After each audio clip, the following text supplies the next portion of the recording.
ಕರೆಕ್ಟಾಗಿ ದುಡ್ಡು ಕೊಟ್ಟರು ಕೆಲವೊಬ್ರಿಗೆ ಇಷ್ಟು ಪ್ಯೂರ್ ಜೇನುತುಪ್ಪ ಸಿಗಲ್ವೇನೋ. ನಮ್ಮ ಮನೇಲಂತೂ ಕಿತ್ತಾಡ್ಕೊಂಡು ಶೇರ್ ಮಾಡ್ಕೊತೀವಿ ಜೇನುತುಪ್ಪನ. ಸೊ ಹೇ ಗೈಸ್, ಎಲ್ರಿಗೂ ನಮಸ್ಕಾರ, welcome back to my daily vlog. ನೆನ್ನೆ ಬಂದು ಮಲಗೋಷ್ಟೊತ್ತಿಗೆ ಲೇಟ್ ಆಗಿಬಿಟ್ಟಿತ್ತು. ಸೊ ಬೆಳಗ್ಗೆ ಒಂದು ಸ್ವಲ್ಪ ಬೇಗ ಎದ್ದು ಓದ್ಕೊಂಡು ಟಕ ಅಂತ ಬಿಸಿನೀರು ಕುಡ್ಕೊಂಡು ಆ್ಯಪಲ್ ಎತ್ಕೊಂಡು ತಿನ್ಕೊಂಡೇ ಹೋಗ್ಬಿಟ್ಟಿದ್ದೀನಿ ಬಸ್ ಸ್ಟಾಪ್ ಹತ್ರಕ್ಕೆ. ಯಾಕಂದರೆ ತುಂಬ ಲೇಟ್ ಆಗಿಬಿಟ್ಟಿತ್ತು. ಓದ್ಕೊಂಡು ಟೈಮೇ ನೋಡ್ಕೊಂಡಿಲ್ಲ, ರೆಕಾರ್ಡ್ ಕೂಡ ಮಾಡಿಲ್ಲ ನಾನು. ಸೊ ಅಲ್ಲಿಂದ ಕಾಲೇಜ್ಗೆ ಹೊರಟು ಮಧ್ಯಾಹ್ನ ಊಟಕ್ಕೆ ಏನೂ ತಂದಿರಲಿಲ್ಲ, ಮನೇಲಿ ಅಡುಗೆ ಮಾಡಿರಲಿಲ್ಲ. ಸೊ ಕ್ಯಾಂಟೀನಲ್ಲಿ ಸ್ವಲ್ಪ ತೊಗೊಬಂದು ತಿಂದ್ಬಿಟ್ಟು ಅಲ್ಲಿಂದ ನಾನು ಮನೆಗೆ ವಾಪಸ್ ಬಂದೆ.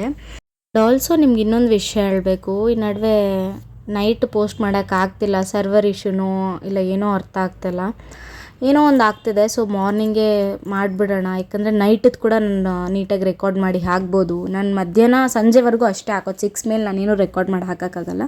ಸೊ ಹೀಗಿಂದ ನಾನು ನೈಟ್ ಕೂಡ ರೆಕಾರ್ಡ್ ಮಾಡ್ಬೋದು ಅಂತ ಅದನ್ನು ಪಕ್ಕಕ್ಕಿಟ್ಟರೆ ಮನೆಗೆ ಏನೇನು ತಂದಿದ್ದೀನಿ ಊರಿಂದ ಅಂತ ತೋರಿಸ್ತಿದ್ದೀನಿ. ಇಲ್ಲಿ ಬೋಟಿ ಮತ್ತು ಜೇನುತುಪ್ಪ ಮತ್ತು ಬೇಬಿ ಕಾರ್ನ್ಸು ಇದೆಲ್ಲ ತೊಗೊಂಬಂದೆ.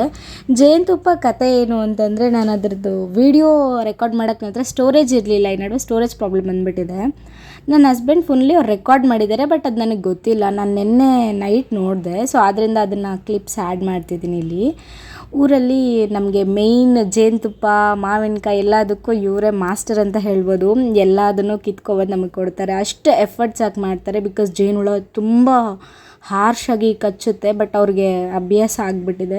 ಬಟ್ ಅವ್ರ ಎಫರ್ಟ್ಸ್ ಮ್ಯಾಟರ್ ಅಲ್ವಾ ನಮಗೋಸ್ಕರ. ಒಂದು 2-3 ಎಷ್ಟಿಲ್ಲ ಏನಿಲ್ಲ ಅಂದರೆ ಒಂದು ಬೆಟ್ಟನೇ ರೌಂಡ್ ಹಾಕ್ಬಿಟ್ಟಿದ್ದೀವಿ ನಾವು ಜೇನುತುಪ್ಪಗೋಸ್ಕರ, ಅಷ್ಟು ಕಷ್ಟಪಟ್ಟಿದ್ದೀವಿ. ಅಲ್ಲಿಂದ ತೊಗೊಬಂದರೆ ಇಲ್ಲಿ ನನ್ನ ಅಳಿಯ ನೀಟಾಗಿ ವೇಲಿಗೆ ಹಾಕ್ಬಿಟ್ಟು ಅದನ್ನು ನೀಟಾಗಿ ಹಿಂಡಿ ಬಾಕ್ಸ್ಗೆ ಹಾಕಿ ಒಂದು ಚಿಕ್ಕ ಡಬ್ಬಕ್ಕೋಸ್ಕರ ಇಷ್ಟೆಲ್ಲ ಕಷ್ಟಪಟ್ಟರು ಅವ್ರು ನಮಗೋಸ್ಕರ. So I am very very grateful to them. ಅದು ಬಿಟ್ಟರೆ ಇನ್ನು ಸಂಜೆ ಒಂದು ಸ್ವಲ್ಪ ಬೋಟಿ ಸುಡ್ಕೊಂಡು ತಿಂದು ನೈಟಿಗೆ ಒಂದು ಸ್ವಲ್ಪ ಅನ್ನ, ಪಲ್ಯ, ಚಟ್ನಿ ಎಲ್ಲ ಮಾಡಿಕೊಂಡು ಹಾಗೆ ಒಂದು ಸ್ವಲ್ಪ ಸ್ಯಾಮ್ ಸಮೀರ್ ಅವರ ವೀಡಿಯೋಸ್ ನೋಡಿಕೊಂಡು ನನ್ನ ದಿನನ ಮುಗಿಸ್ದೆ. ಆಮೇಲೆ ನೈಟ್ 11 ಗಂಟೆಲಿ ನನ್ನ ಹಸ್ಬೆಂಡು ಬಟ್ಟೆ ಒಣಗಾಕ್ಬೇಕಲ್ವಾ ಅಂತ ನೆನಪಿಸಿದ್ರು. ಸೊ ಅವಾಗ ಹೋಗಿ ಬಟ್ಟೆ ಒಣಗಾಕಿದ್ದೀನಿ ನಾನು.